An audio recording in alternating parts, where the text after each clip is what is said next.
Call the Environment Committee meeting to order for May 28th. Is there a motion to approve the agenda? So moved, Chair. Is there a second? Second. Motion's been made and seconded. All in favor say aye. Aye. Opposed, nay. Carries. Second item is the approval of the minutes from May 14th, 2019 for the Environment Committee. Is there a motion and a second to approve those minutes? So moved. Second. All in favor say aye. Aye. Opposed, nay. Carries.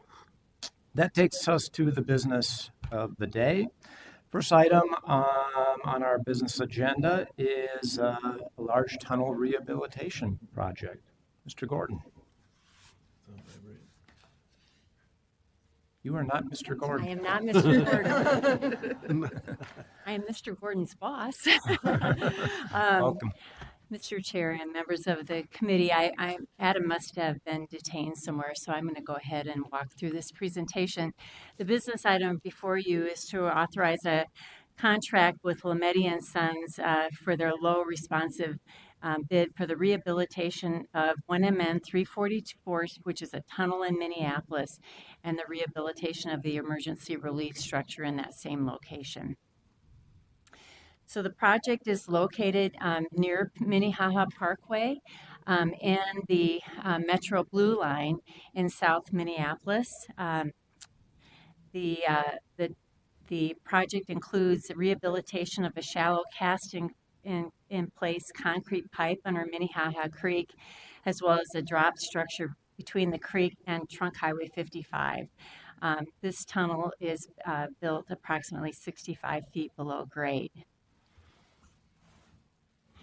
So one of the impacts of the project, or one of the issues related to the project, is a very significant temporary wastewater system conveyance that will be needed in order to accommodate wastewater flow during the rehabilitation of the tunnel.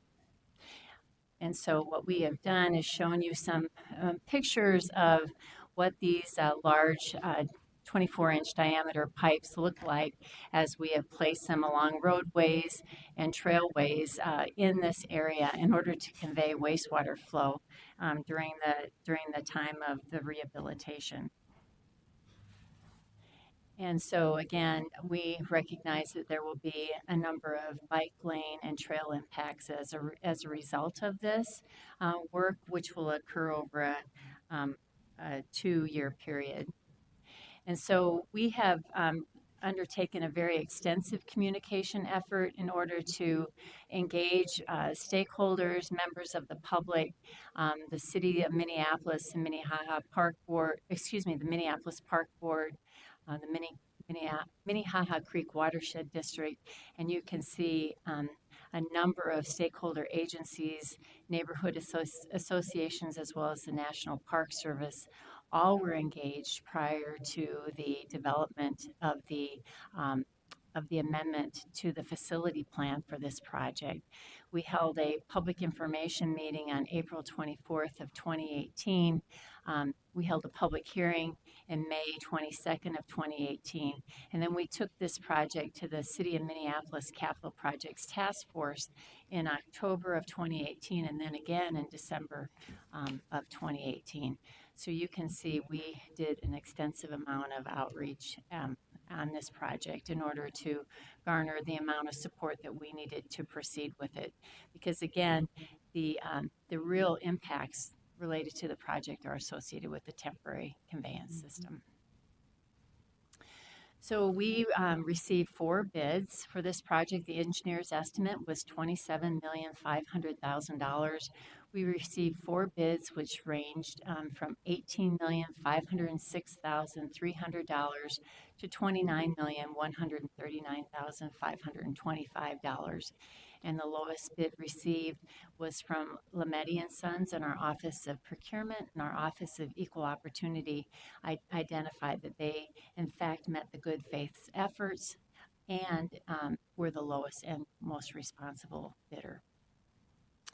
So the requested action before the Environment Committee is that the Metropolitan Council authorize its regional administrator to award and execute a construction contract for project ERS 04 In the past, we used to call this regulator 4, but we are no longer a combined system. We are now a separated system. So this is called an emergency relief structure 04 and 1MN 344 tunnel rehabilitation.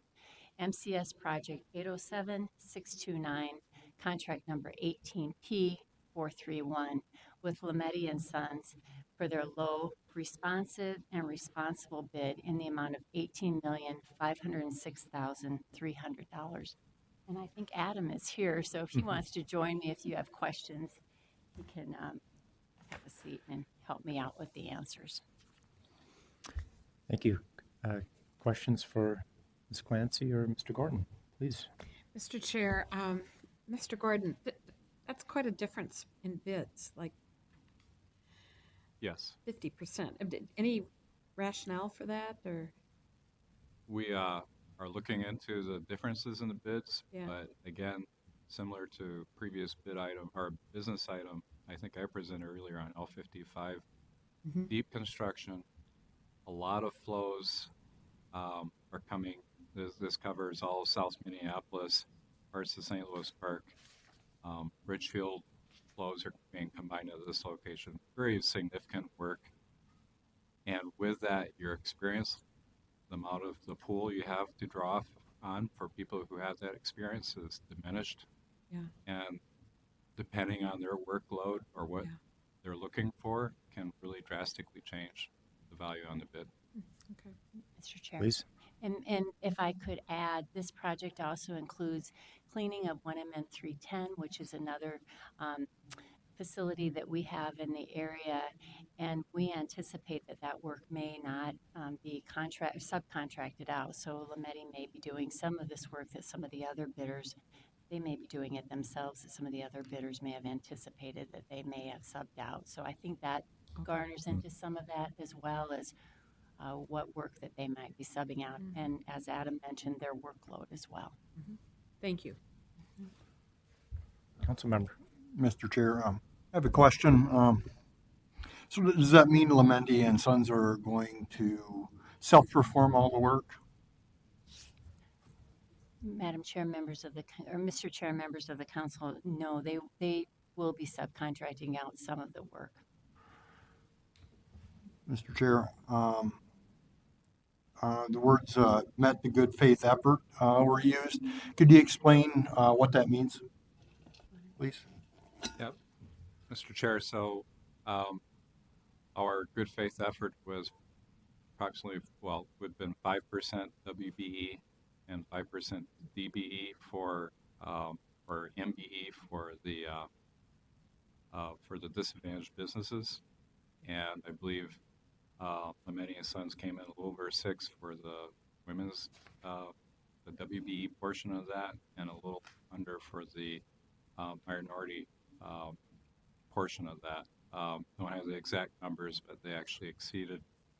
Well, they didn't exceed the total, but they were within range. And the good faith effort they presented showed that they had contacted numerous other contracting firms and vehicles to see if they could boost those numbers as much as possible. And that effort was deemed to be sufficient. It's also good to note that all the remainder of the bidders, none of them had come up to the goal with their commitments. So very difficult project to make full commitment on for both minority and for women business enterprise. Thank you. Thank you. The question, can you remind the committee what necessitated this project? What was the reason? Was the tunnel deteriorating? And how old is the tunnel? So, Mr. Chair, the tunnel was constructed in the 30s, along with the treatment plants that were being constructed, the Metro Wastewater Treatment Plant and the Interceptors through Minneapolis and St. Paul. So it's a very old facility, and yes, it had signs of corrosion, or it had quite a bit of corrosion within the drop structures and also in the regulator structure. So it's definitely something that needed to be addressed. Thank you. Other questions? Council member? Yeah, thank you, Chair. I just was going to commend you. Like sometimes we just see like 2 bids come in, so by having 4 bids, I think it did show you had a more competitive bidding process, and encourage you to continue to, educate people out there for doing bids. And I think the taxpayers win, and we win on that as well. So, thank you. Councilmember. Thank you, Mr. Chair. I would just like to commend staff on their hard work with the communities in getting this project figured out. Obviously, you guys haven't been around for most of this, but it got a lot of work last year trying to make sure that everybody understood what was coming, that we alleviated any environmental impacts, so I commend you for all of the communication efforts and the changes to the project in response to people's concerns. I'm happy to see this got a good bid and is able to go forward because it is very needed and it was a very complex project. I would move approval. We have Second. before we get to that, we have one other questions. Thank you, Chair. Just a quick either comment or question, but so looking at slide 2, and just the proximity of the temporary conveyance line to both the creek, but also Coldwater Spring. I'm just interested to know what kind of additional safeguards we put in place or to ensure that there's no potential, I guess, adverse impact on the creek or the spring. Right. Mr. Chair, so originally when we looked at planning for this project many years ago, we were looking at replacement of those structures and basically large excavation, lots of dewatering.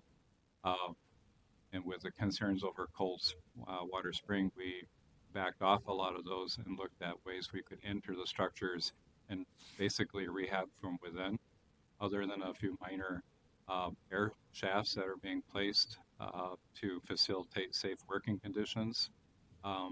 We have very little groundwater removal and very little impact to the creek now. Totally changed the methodology in which we're approaching the work, rehabbing things from inside instead of replacing them, instead of having large excavations, and certainly protecting the creek as well.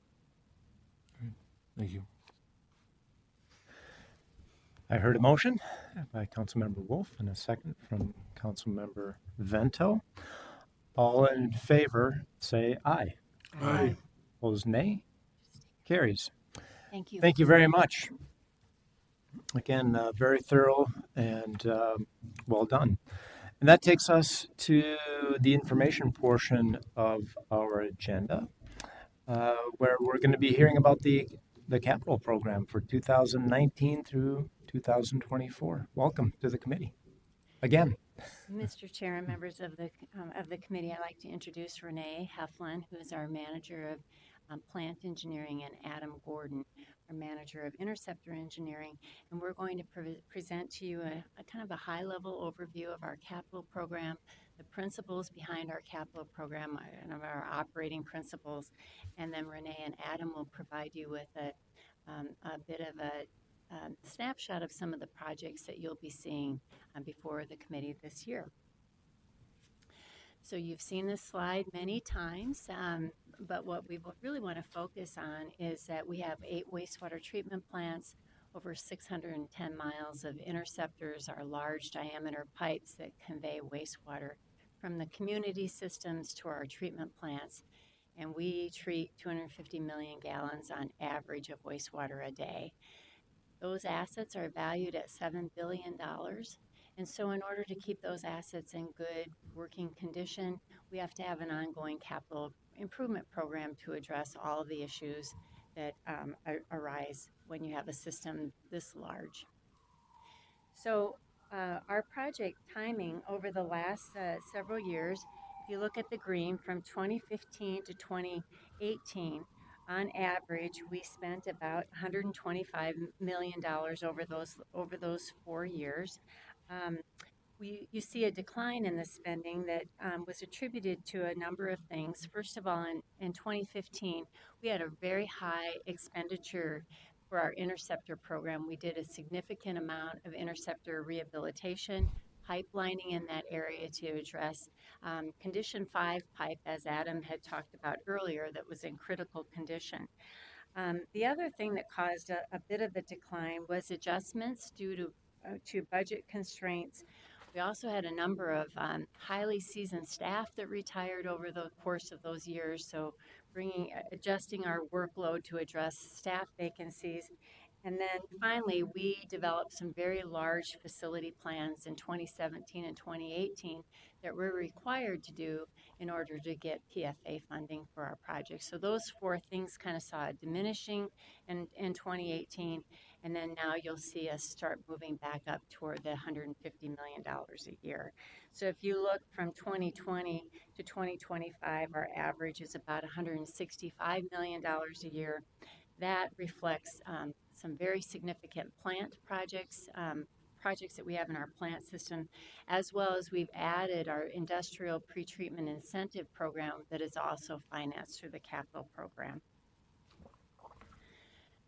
So you've seen this slide many times, but the reason I bring it to you as a part of the capital program is that we keep our customers at the center of everything that we do. And in addition to them wanting us to meet our health, safety, and environmental issues related to the capital program, as well as being a good neighbor, meeting their capacity needs, and working with other infrastructure providers to coordinate our work. They also want us to balance that with the top line, which is our financial commitment to our customers of having our rates and fees be reasonable, retaining a AAA bond rating, which is very important to our interest rate, and then preserving our assets in accordance with good asset management principles. So we show this slide because our MCS, customer level of service, is the foundation upon which we operate. The next slide just shows you a little bit about how a project moves through our system of capital project delivery. So every project starts off with the planning phase, where we're looking at evaluating the project, doing a business case evaluation, making sure this in fact is the right project to advance at the right time, assessing it with all the other needs of the system. Then we move that project into a preliminary design phase, and then a design phase. At each one of those points, we have check-ins with our staff, as well as operations and maintenance. And then if we're in the Interceptor system, oftentimes we're checking in with MnDOT or one of the county transportation agencies or a city, because oftentimes our infrastructure is located within right-of-way that they own. So once we get through the design phase, we move into a bid and award of the project, which we just had one tonight with 1MN 344. And then we begin construction. When we move into construction, it moves into a part of our staff that also reports to technical services. The folks are predominantly focused on the construction and the delivery of that project, making sure that the contractor meets our plans and specifications and keeps the promises and commitments that were made to our cities as well as our stakeholders during the course of design. So we have staff out inspecting the projects or representing the council's interest on all of our projects at all times. Once we're done with the construction, we move into the commissioning phase, which is the turnover of the project and the startup of the project by our staff. And then we complete construction with obtaining record drawings, manuals, and making sure that the project is in fact completed in conformance with the plans and specifications. So here are the principles, and I share this with you because we share this with our customers. We build projects in 7 counties. We have work going on in every single county that we serve, and we are impacting a lot of our customer cities. And so we ask our staff that when they build a project in one of our customer communities or when they're working in our plants, that we always work to treat our customers and stakeholders respectfully. So make sure that we understand that our projects can be very disruptive, but we maintain that level of nuisance to the extent so people can go about living their lives in the midst of one of our construction projects. We asked our staff to leave the community with something better than they had prior to our project. When I say this to a group of public works directors, they know exactly what I mean, because some utilities will come in, they will prematurely cause degradation to a roadway surface or a community investment because they don't restore the roadway surface better than it was. And we don't want to do that to our customer communities. So we always ask our staff to leave the community better than what they had before the project started. We work very hard to plan and coordinate our projects with other public infrastructure work, and especially now that can be very challenging because there's a lot of work in the planning phase. And as our transportation partners are successful in getting projects funded, we have to move our projects along to make sure that our work is lined up either just ahead of their work or work are going on at the same time. I mentioned that we go from a planning and design phase that Adam and Renee's teams lead to moving into a construction phase, and we want to make sure that all of those promises that were made during the planning and design phase are kept during construction. And then finally, we ask our staff to communicate in a manner that's consistent as possible with each community's protocol. So we have a communications framework for our capital program, but we ask our staff to get to know the public works staff, the communication staff within the community, and adjust our communication practices during the course of the project in order to meet the needs of the city. So for example, one city asked us to come in every other week and give their council a briefing, and we did that. Another city said, well, we don't really want you to do that, but we want you to send us an update verbally that we can put in our council packet, and we did that. Tomorrow afternoon, I'm meeting with a group of public safety officials and a mayor of a community out in the Western Lake area because they're interested in getting a project update. So we alter our communication practices to meet the needs of our cities. So our capital program is broken down by objectives. So first of all, we work to preserve our existing assets, and right now, about 87% of our capital program is spent on asset preservation and replacement of assets to preserve value and performance. Now, that wasn't always the case. There was a time when we were more into system expansion. Now we've moved into an asset preservation. We work to meet the capacity needs of our system through plant expansions and interceptor extensions. The work that Kyle Colvin, the manager of engineering programs, brings to you every week now on our comprehensive plan is really important to tying the community's needs and what they anticipate for growth with our system so that we don't find ourselves in a situation where we don't have the capacity to provide to the community so that they can grow. An example of this is that Renee will talk to you about this in just a few minutes, is that we'll be doing a major expansion at the Metro plant to handle solids. So that's a system capacity need.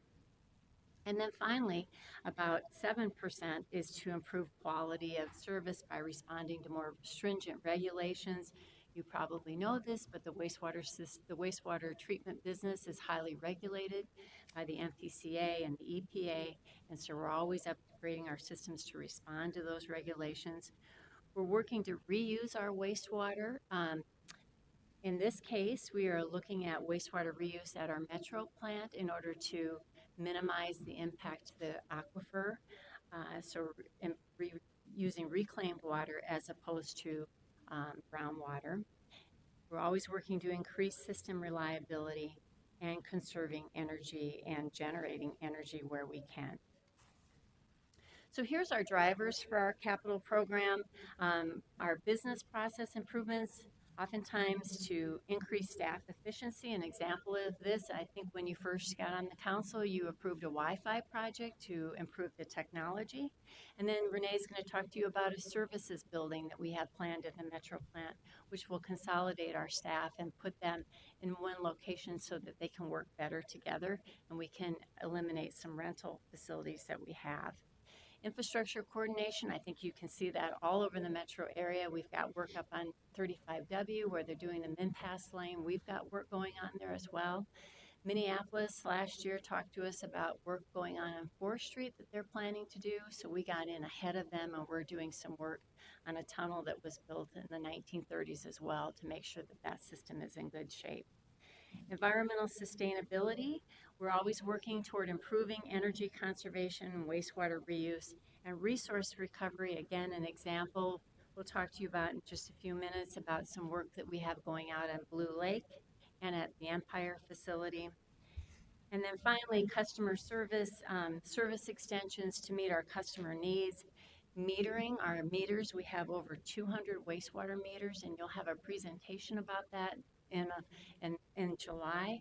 That's the basis for how we bill our customer communities. We need to continue to make sure that those meters are operating in good order.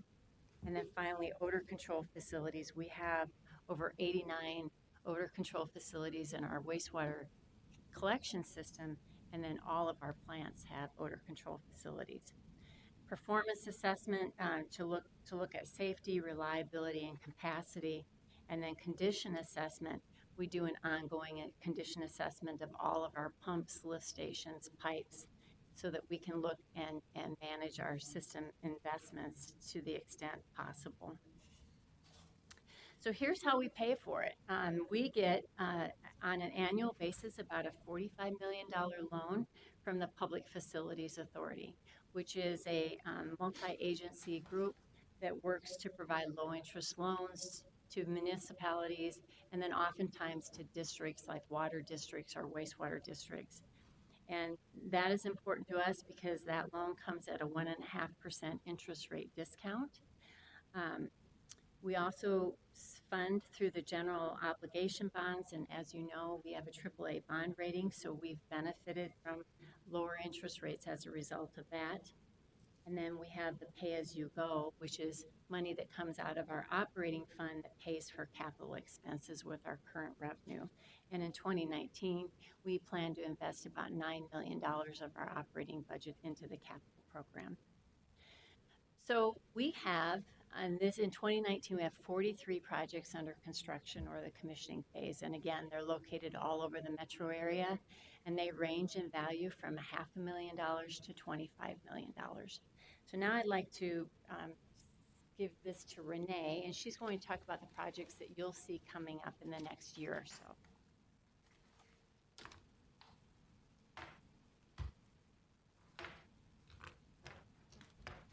Good afternoon, Mr. Chair, members of the Environment Committee.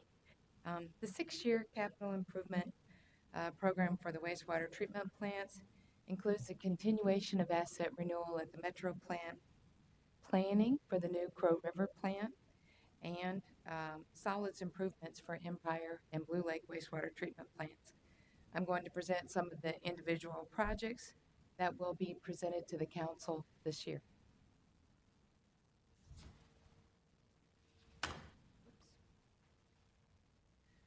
We have a project at the Metro plant to build a new services building and to modify the existing analytical laboratory building at the Metro plant.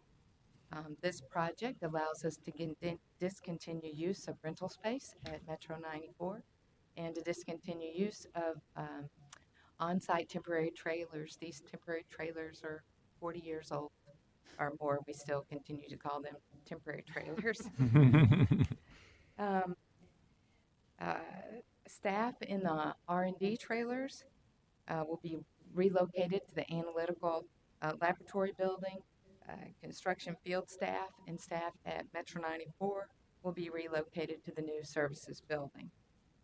Assembling work groups by function will improve efficiency and effectiveness.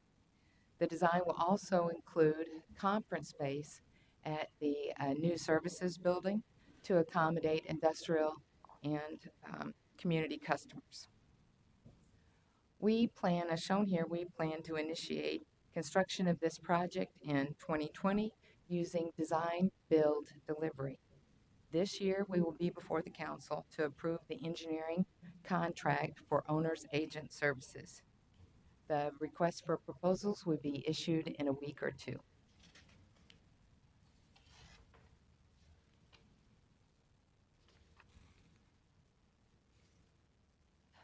The Metropolitan is the largest wastewater treatment plant in our system.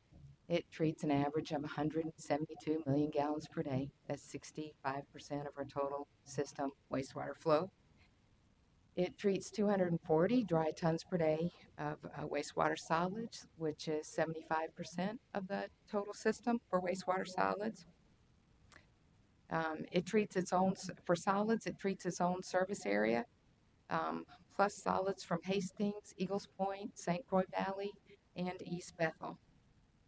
The current capital improvement program for the Metro plant alone is a little over 30% of our total program for interceptors and plants, just together to give an idea of scale. The Metro plant treats wastewater solids in 3 incinerators. They're nearing 20 years old, and these incinerators are in need of renewal. Renewal work will require that each of the existing incinerators be taken down for about a year. Additional solids treatment capacity is needed to complete the renewal work and serve regional population growth through the year 2050. As recommended in the council approved facility plan, we will construct a 4th incinerator first, followed with a second project in 2024 to renew the existing incinerators. We will use design build for the 4th incinerator, and we plan to use the same owner's agent as for the services and analytical service buildings projects.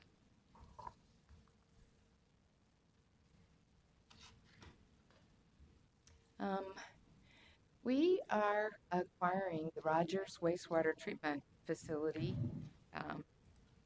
in July of this year, and we will use that existing capacity until a new Crow River wastewater treatment plant can be built. The new Crow River plant will free up interceptor capacity to serve growth in the northwest Hennepin County and also in the urban core. We will have a small construction shown beginning 2020 there at the bottom schedule. We will have a small construction project next year to modify the Rogers facility.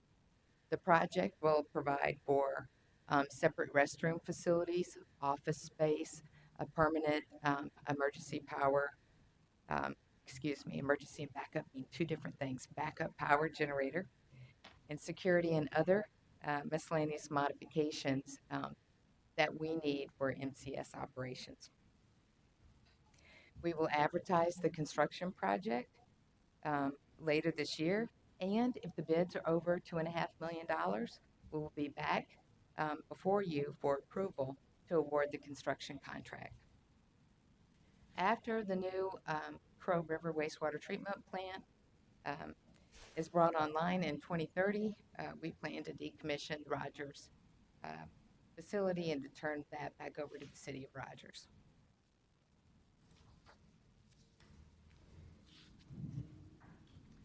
Let me see if I can. Yes, it works. Okay, we have solids improvement project at the Empire Wastewater Treatment Plant. The Empire plant is located in Empire Township. That's near Farmington.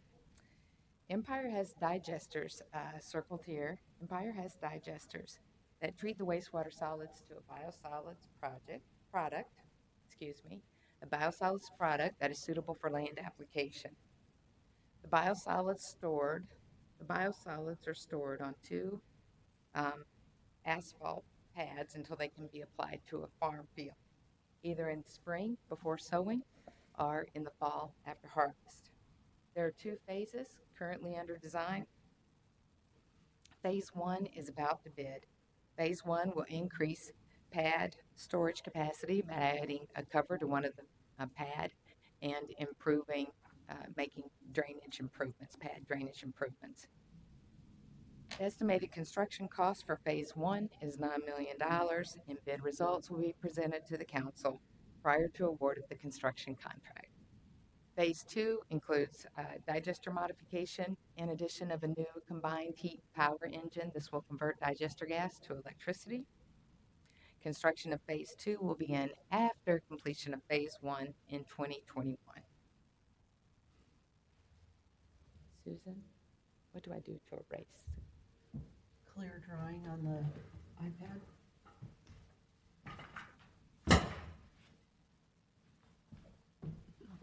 Want to make sure.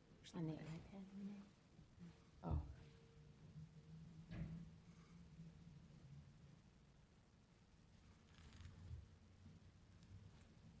Thank you. Sorry, it was alive. Apologize. At the Blue Lake Wastewater Treatment Plant, I want to pass around a sample of what we do at the Blue Lake Wastewater Treatment Plant. These are fertilizer pellets, so I can just pick it up from Susan afterwards.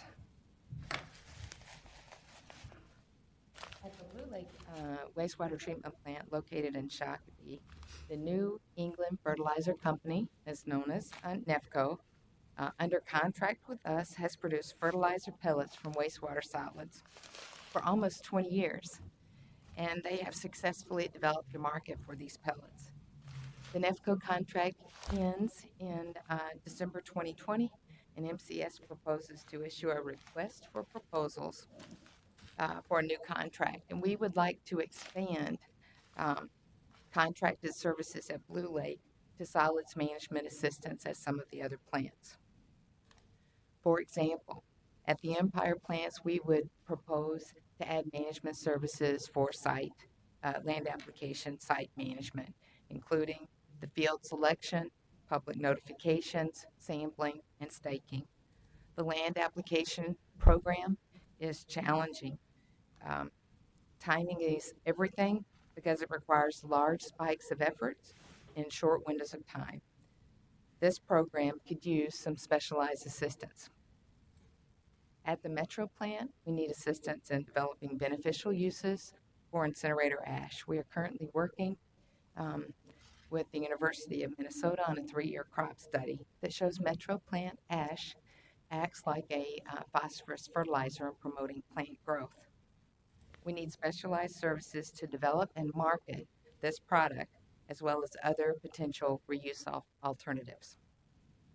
We estimate that the expanded solids management assistance contract will cost about the same as our current programs, the combined total of our current work, and that is $4 million annually.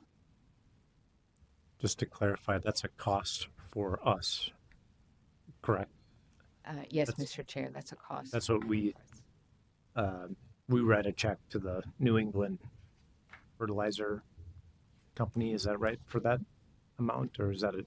Mr. Chair, that includes our annual costs for the New England Fertilizer Company and the Empire program and ash disposal costs in Metro. The sum of that is about what we're proposing to contract out. The costs are the same. Where we think we gain is in efficiency and an ease in getting the beneficial use from the products. We don't have well, obviously we don't, the program for the Metro plant ash is new. It took the New England Fertilizer Company about 15 years, I think. They've just recently started marketing it. It's a long development process. They had it going on to farm fields, and now I believe they're selling it to a fertilizer producer or manufacturer. So that just takes a while to develop, and we need some help like that at Metro. So it's the combined cost. Thank you.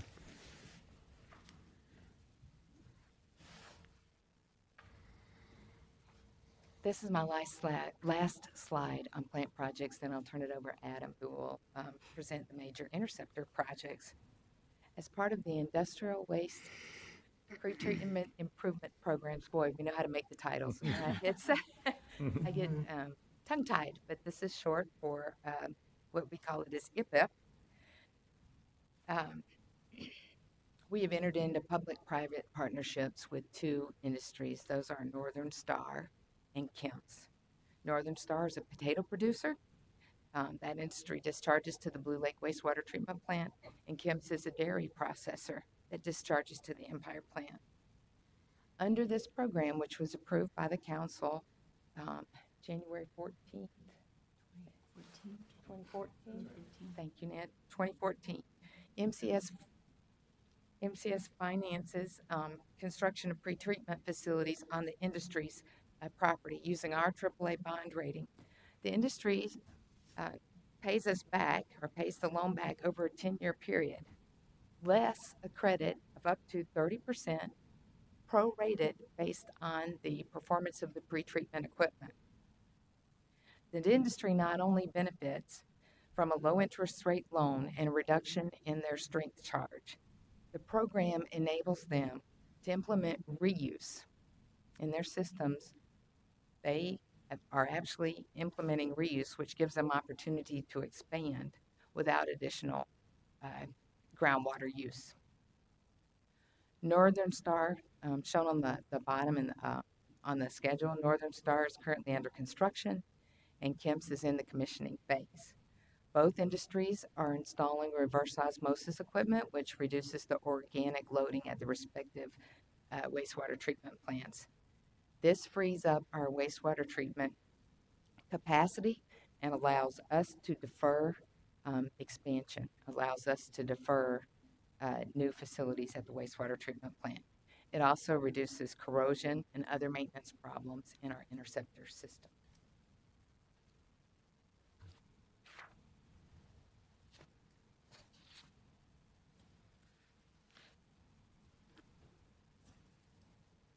Mr. Chair, committee members. So I'm going to talk about major Interceptor projects that are planned in the 6-year program. They're located throughout the Metropolitan area.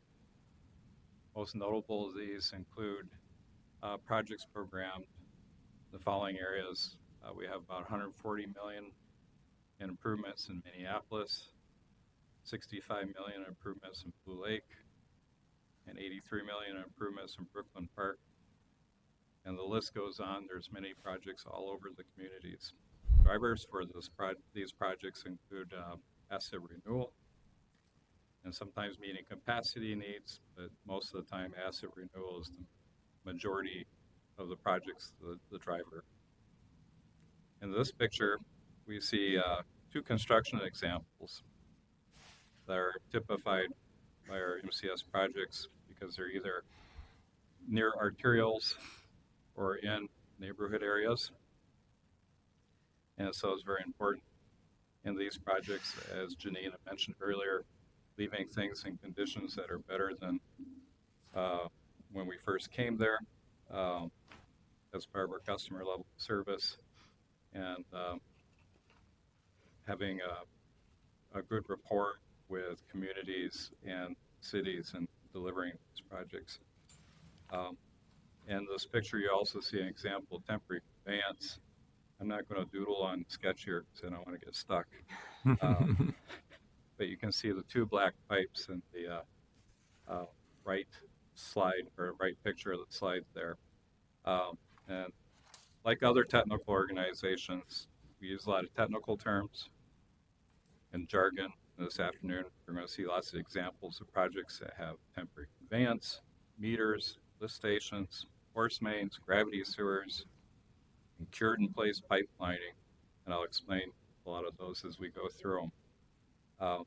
I think before I had explained the use of temporary conveyance piping is basically when you have a situation where you like to rehab a pipe or a lift station or a meter, and you have to actually construct a place where you can pump the flow out and over land.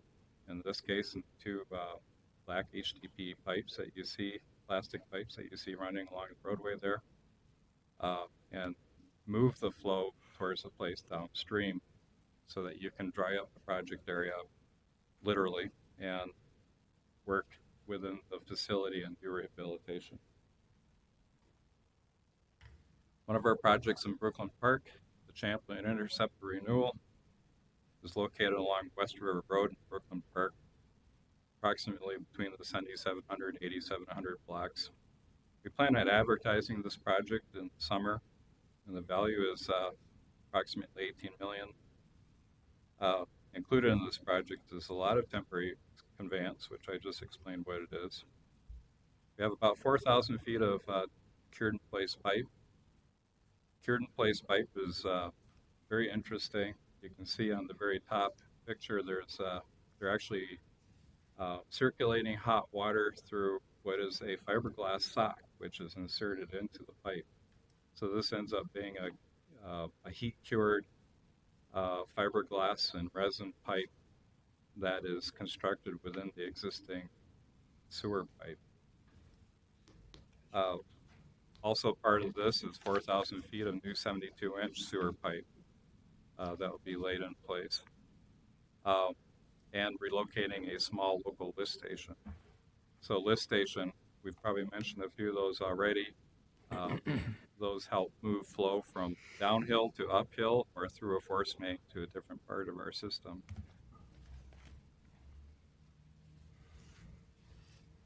Meter 228, located in Brooklyn Park, and it meters the flow from Maple Grove. And the existing meter vault are corroded and would normally need to be rehabilitated. However, the land around the existing meter has developed. So we're relocating the meter so it's accessible and so we can construct our new project. It's a smaller project that's valued at about $2 million and will be advertised this summer.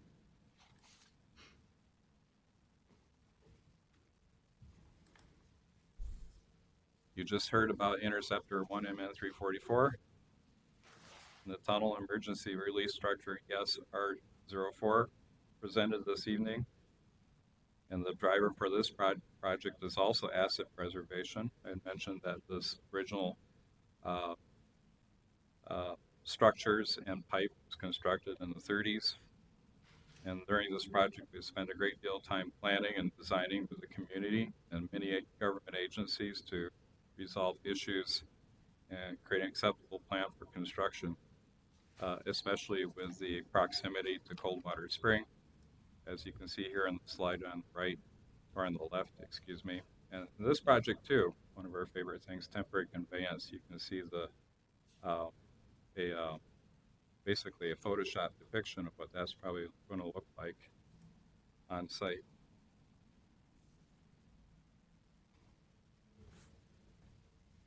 In Coon Rapids, the L34 improvements project will be bid early June. The L34 lift station is located along the north side of Coon Rapids Boulevard at the southern end of Elfland Park, and is valued at about $3 million and will include rehabilitation of the sewer that leads into the lift station, the corroded structures, and replacement of the heating and ventilation system, and added odor control facilities.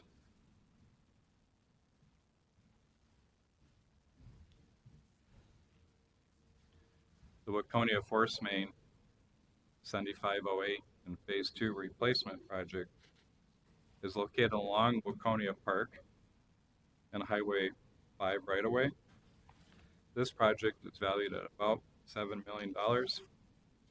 It was recently advertised. And the project will include replacing 9,200 feet of existing force main with new force main for additional capacity. And it's also a good example of a project that had a lot of coordination with our local partners, Carver County Parks and the City of Waconia. Carver County Parks is actually leading the overall construction effort with the parks. They're creating a utility corridor for city water and our new force main, as well as other utilities. And so we're really coordinating our schedule and making sure everything fits within their construction. What's the definition of force main? And a force main, thank you, Chair Mr. is that force main you'll have at the after a lift station. It's where you force flow into a pipe, so it's a pressure pipe, and a force main can carry flow to either a higher elevation or a different location. So where you don't have the opportunity for flow to go basically downhill, as in a gravity sewer, you have a force main to pump the flow uphill and into areas that are normally you can't construct a sanitary gravity pipe Thank you. And feel free to stop me anytime I don't make sense. We have a planning project in Orono that we've kicked off earlier this year. We're preparing a facility plan.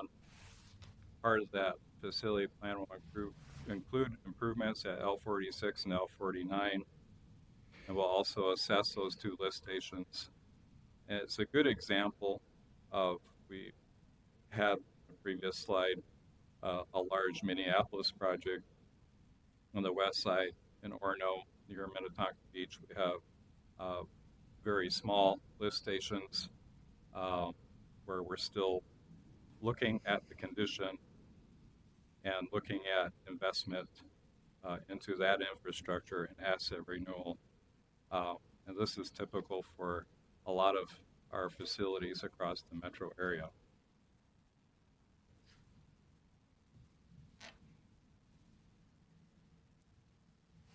I think we're at the last slide of the presentation. Since I'm standing, I suppose I can cover this, right?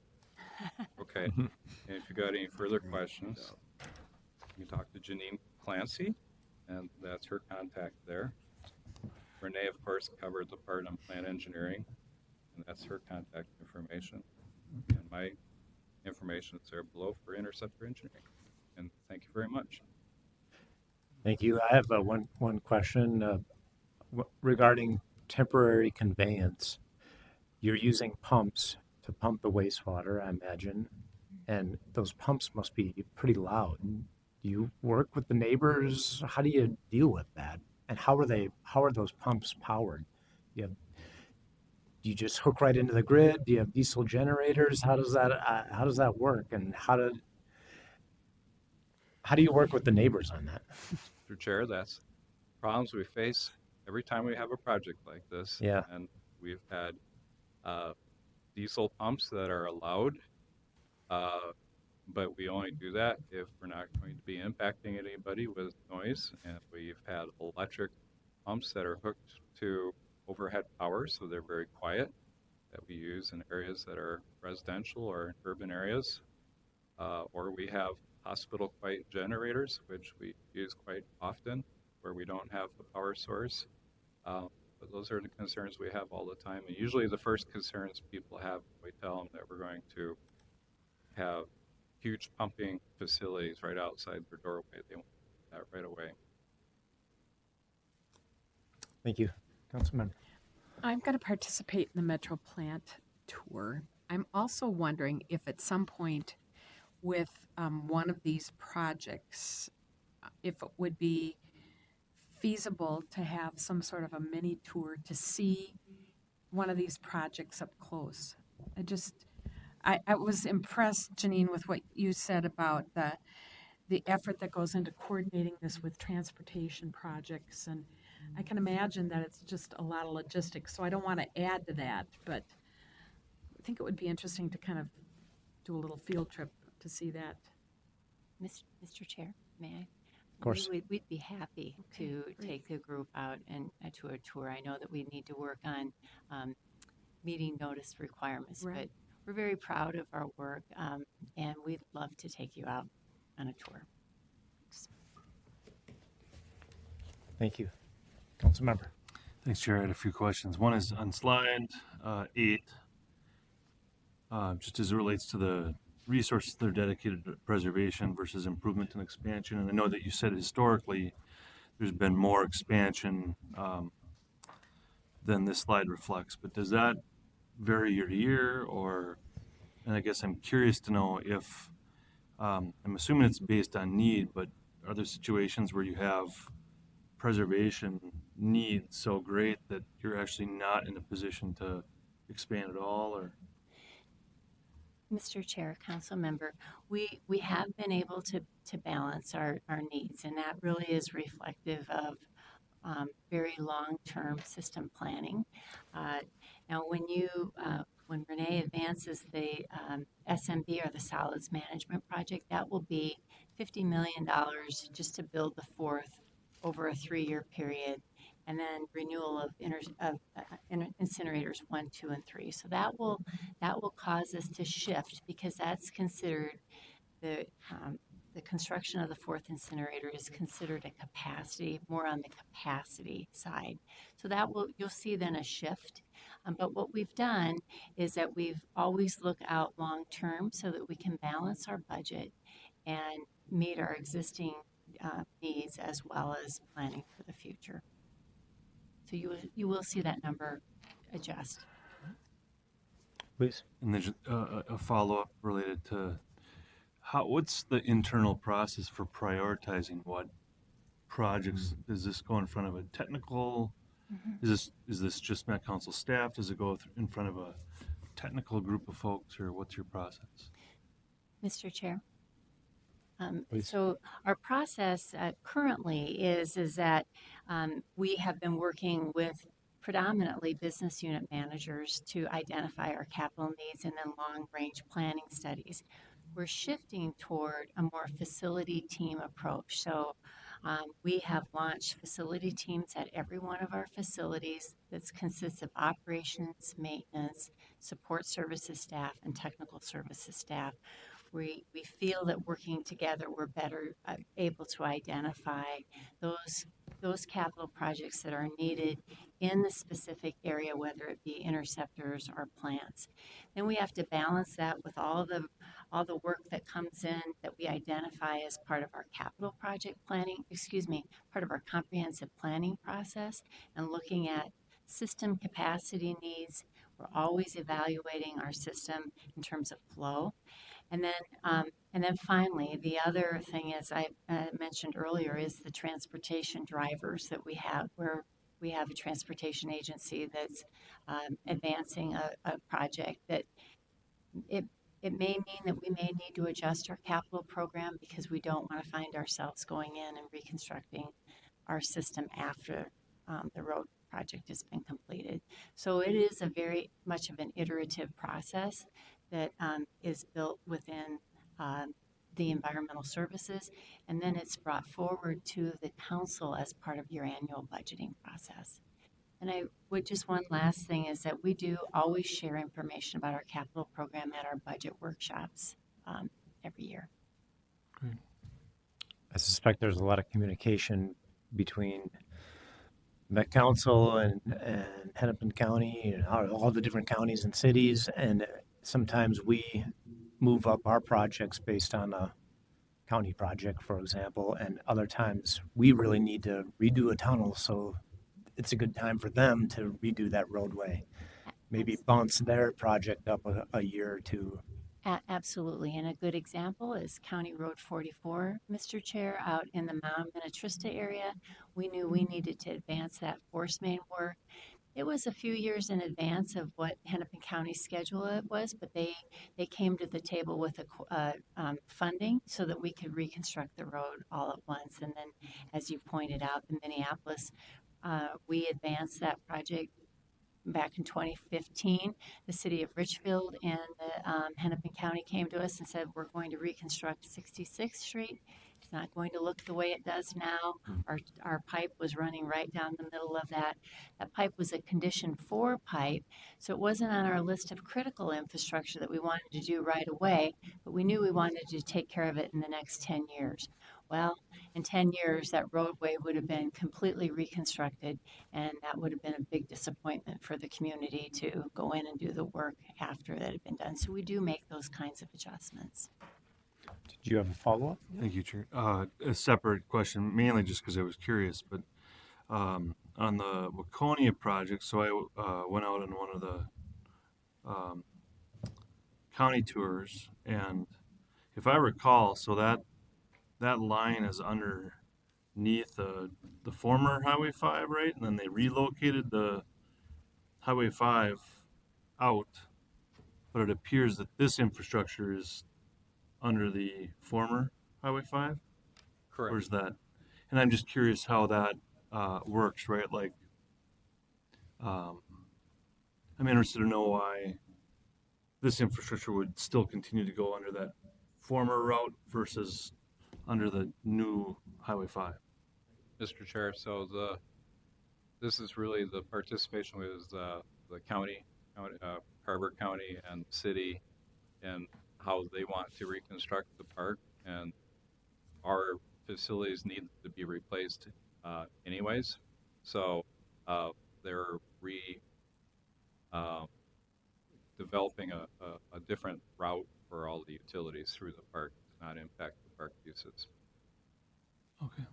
And Mr. Chair, Please. if I could, it is my understanding that MnDOT's preference was that it not be under the new location of the new roadway. And I also just wanted to mention that on um, our regional parks receive funding from the Metropolitan Council that comes from the legislature and other funding sources that the council funds. So part of the requirements is to work with environmental services when we have infrastructure needs so that we work together to install those facilities and still allow the park to be used as a recreational amenity. Thank you. Other questions? Yeah. Yes, Please. thank you, Chair. Just had a few, sort of like trying to learn that I know what I don't know, and I know what I know, and I have a lot of blind spots. So some of these questions might be coming from different left field. But I did go up to like the St. Cloud, and they were kind of showing that 85% of their energy came from solar and methane gas. And I'm just wondering, like, how much solar do we have in our system, Good question. for example?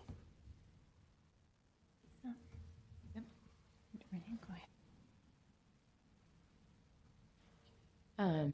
Mr. Chair, I am unsure of the total solar installation, but we do have solar panels installed.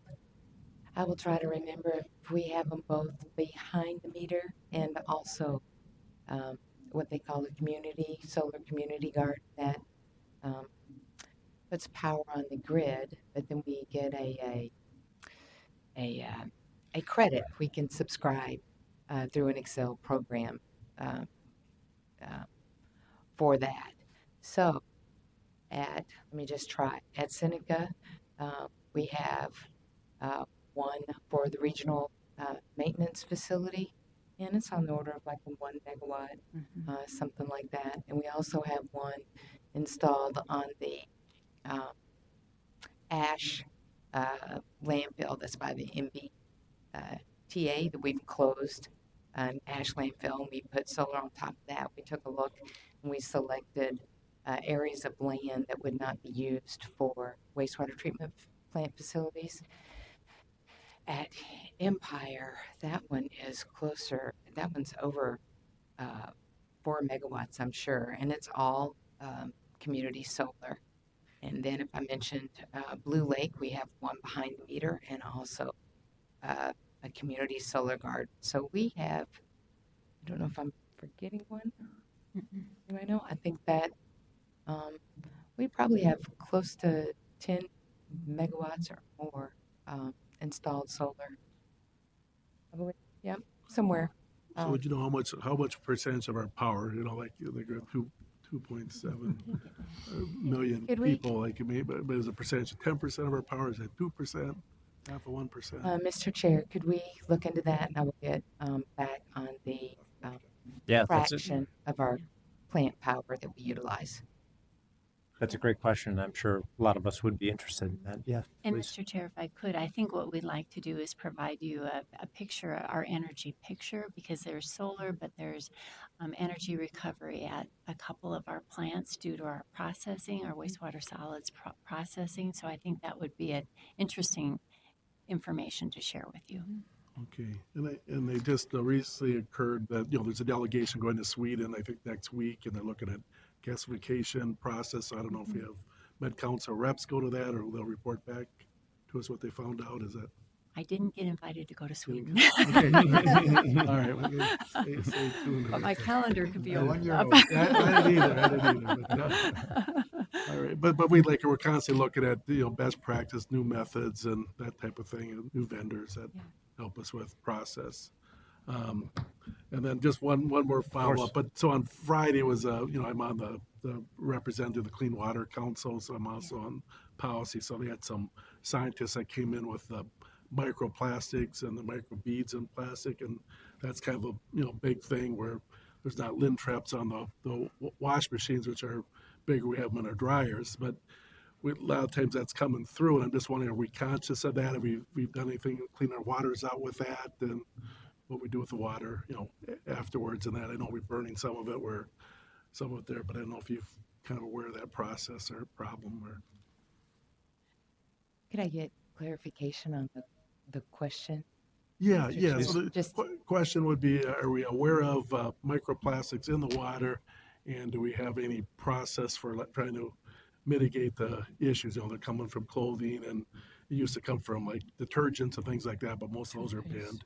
And toothpaste, another one, and now most of those are banned, but now it's coming from clothing. Non-flushable wipes. They're Yeah, the flushable marketed wipes. Yeah, as flushable, but they're not. exactly. There's no such thing as a flushable wipe, even though they call them that. Exactly. Yep, that's it. right, Mr. Chair. So there are a lot of contaminants in the wastewater. Everything A to Z, I want to say, but it's almost like triple Z. We really focus on meeting the permit. So we don't do a lot of testing for different contaminants unless we start seeing that there's about to be a regulation or a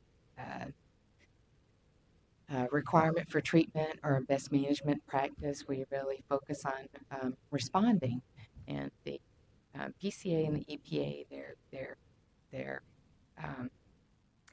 regulations and guidelines are developed for protection of the environment and human health. Now, on the wipes, all of our facilities, we have pre-screening, the things we need to protect downstream equipment. And to my knowledge, I'm not aware that we need to do something different in our plants. We're able to screen and degrid and get the larger material out of the wastewater stream before it hits downstream treatment processes.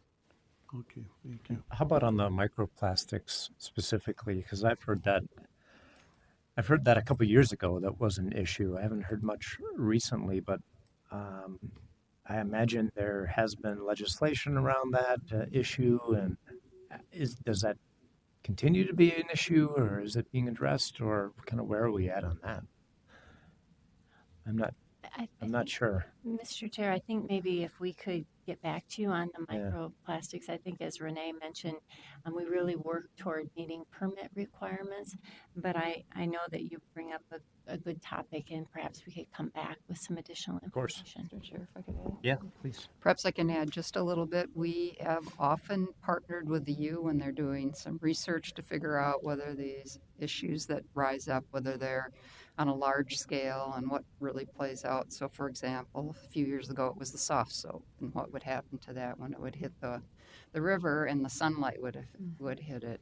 So we don't want you to think that we're not paying attention to these concerns, because we are, but there's so many, as Renee said, we have to be keeping tabs on things and participate with the research where we can be a part, because they need to look at the wastewater and what's in there and how much of it and what are the consequences. So I'd like to say we're actively interested, and as soon as there's a better understanding of what the nature of the problem is, often pollution prevention is the best way to proceed, and sometimes it's labeling. The requirements for labeling on packages, the wipes being flushable by most people's definition, that isn't the right way to label that, but the requirements for industries to label it differently is still a struggle, and that plays out with a lot of products that we buy. We don't really appreciate the consequence until it's discovered it's a problem, and there's different ways to attack that issue. So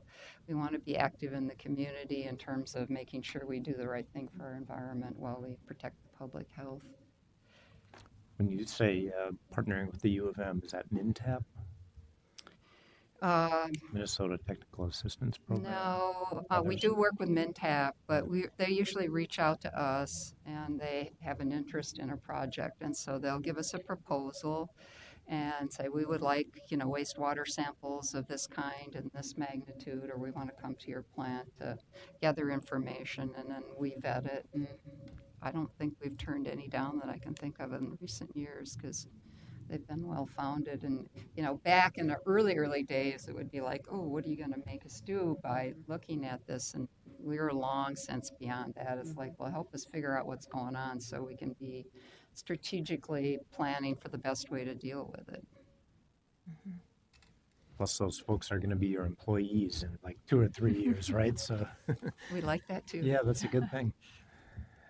Other questions? Mr. Chair, if I may, looking at going back to slide number 19 of 27 in this, private-public partnerships have gotten the eye of people recently, and so I'm interested in knowing a little more about the nuts and bolts and how these private-public partnerships, how that works within waste treatment plants or pre-treatment like this, and where else could we be partners? And I'd really like to know who actually owns the facility once it's done. Is that and who operates that, and a little more around that. Great point. I'm sure we could get a fair amount of information about those questions. Absolutely, we'd be happy to come back with that information. I know that our finance director, Ned Smith, that this is a multi-team approach on the IPIP program, so we'd be happy to bring back some additional information to you on that. Depending on what else is going on with the committee, it'd be good to have a presentation on that topic, and one on solar in general, I think would be good. Mm-hmm. Absolutely. Other questions? Comments? Thank you. Thank you very much. Great job. Thank you. All right, that takes us to the general manager's report. So I'm the only thing that stands between you and getting out into the sunshine, so I'll try to make this quick.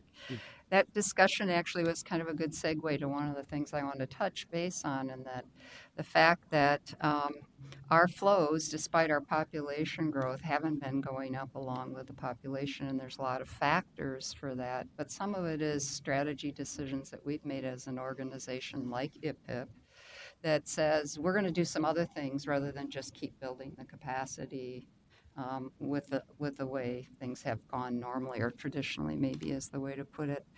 So a couple of areas where that's made a difference is in the 80s, we chose to separate the stormwater and the sewers.